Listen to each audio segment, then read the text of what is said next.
جو شخص رسول کی فرما برداری کرتا ہے تو بے شک اس نے اللہ کی فرما برداری کی، اور جو نافرمانی کرے تو اے پیغمبر تمہیں ہم نے ان کا نگہبان بنا کر نہیں بھیجا۔ بسم اللہ الرحمن الرحیم۔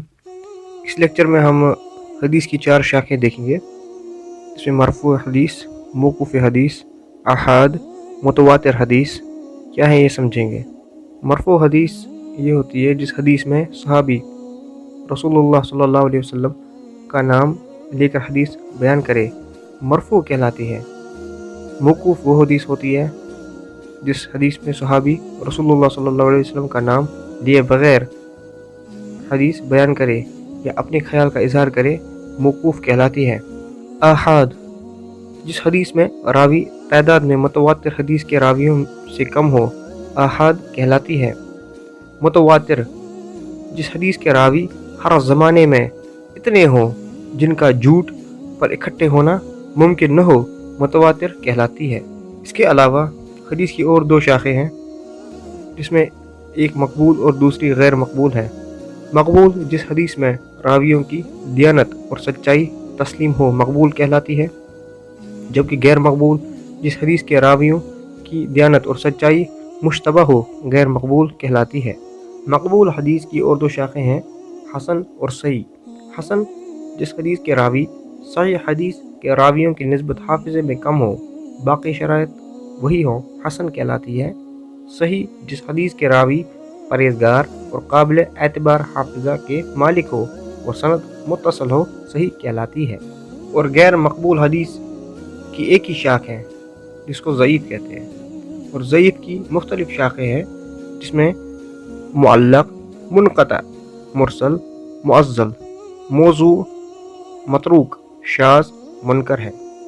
اس کے بعد اصطلاحات کتب کو ہم سمجھیں گے، جس میں سب سے پہلے صحاح ستہ جس میں حدیث کی 6 کتب بخاری، مسلم، ابو داؤد، ترمذی، نسائی، ابن ماجہ کو غلبہ صحت کی بنا پر صحاح ستہ کہا جاتا ہے۔ اس کے بعد جامع جس حدیث میں اسلام کے متعلق تمام مباحث، عقائد، احکام، تفسیر، جنت، دوزخ وغیرہ موجود ہوں، جامع کہلاتی ہے۔ اس کے بعد سنن جس کتاب میں صرف احکامات کے متعلق احادیث جمع کی گئی ہوں، سنن کہلاتی ہے، مثلا سنن ابی داؤد۔ اس کے بعد مسند جس کتاب میں ترتیب وار صحابی کی احادیث یکجا کر دی گئی ہوں، مسند کہلاتی ہے، مثلا مسند احمد۔ اس کے بعد مستخرج جس کتاب میں ایک کتاب کی احادیث کسی دوسری سند سے روایت کی جائے، مستخرج کہلاتی ہے۔ اس کے بعد مستدرک جس کتاب میں ایک محدث کی قائم کردہ شرائط کے مطابق وہ احادیث جمع کی جائے جو اس محدث نے اپنی کتاب میں درج نہ کی ہوں، مستدرک کہلاتی ہے۔ اس کے بعد اربعین جس کتاب میں 40 احادیث جمع کی گئی ہوں، اربعین کہلاتی ہے۔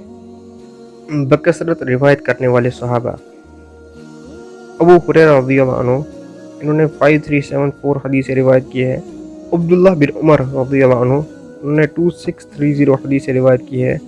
انس بن مالک رضی اللہ عنہ، انہوں نے 2286 حدیث روایت کی ہے۔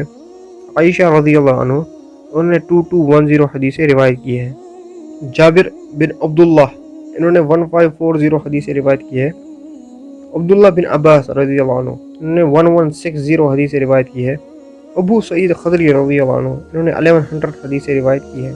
بکثرت روایت کرنے والے تابعین رحمہ اللہ: عامر شامی رحمہ اللہ، شعبہ بن حجاج رحمہ اللہ، عطا بن ابی رباح رحمہ اللہ، اکرمہ رحمہ اللہ، سعید بن جبیر رحمہ اللہ، سعید بن مسیب رحمہ اللہ، حسن بصری رحمہ اللہ ہے۔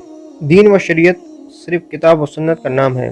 رسول کریم صلی اللہ علیہ وسلم کے علاوہ دنیا میں کوئی شخصیت ایسی نہیں جس کی ہر بات تسلیم کی جا سکتی ہو۔ صحابہ کرام، ائمہ و محدثین نظام نے بھی ہدایت کے اسی چشمے سے فیض پایا۔ عموماً یہ عذر پیش کیا جاتا ہے کہ کتاب و سنت کو براہ راست سمجھنا ہر ایک کے بس کی بات نہیں۔ یہ بات درست نہیں۔ ہمارے لیے کتاب و سنت کو سمجھنا بہت آسان ہے، کیونکہ اللہ تعالیٰ نے نبی کریم صلی اللہ علیہ وسلم کو ہمارے لیے بطور خاص معلم بنا کر مبعوث فرمایا۔ صحابہ کرام نے آپ صلی اللہ علیہ وسلم سے مکمل دین سیکھا اور اسے ہم تک پہنچانے کا حق ادا کیا۔ صحابہ کرام کی طرح ائمہ اربع نے بھی صرف اتباع سنت ہی کا راستہ اختیار کرنے کی دعوت دی۔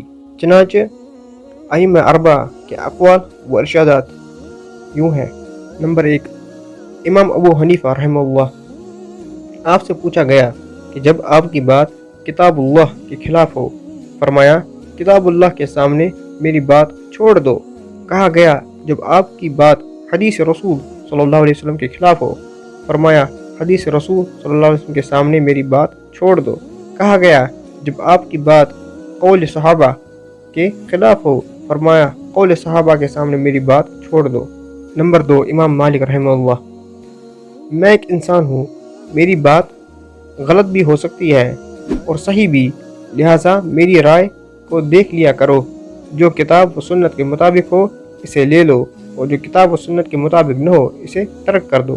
امام شافعی رحمہ اللہ، جب تم میری کسی بھی کتاب میں کوئی بات رسول اللہ صلی اللہ علیہ وسلم کی سنت کے خلاف پاؤ تو سنت اختیار کر لو اور میری بات کو چھوڑو۔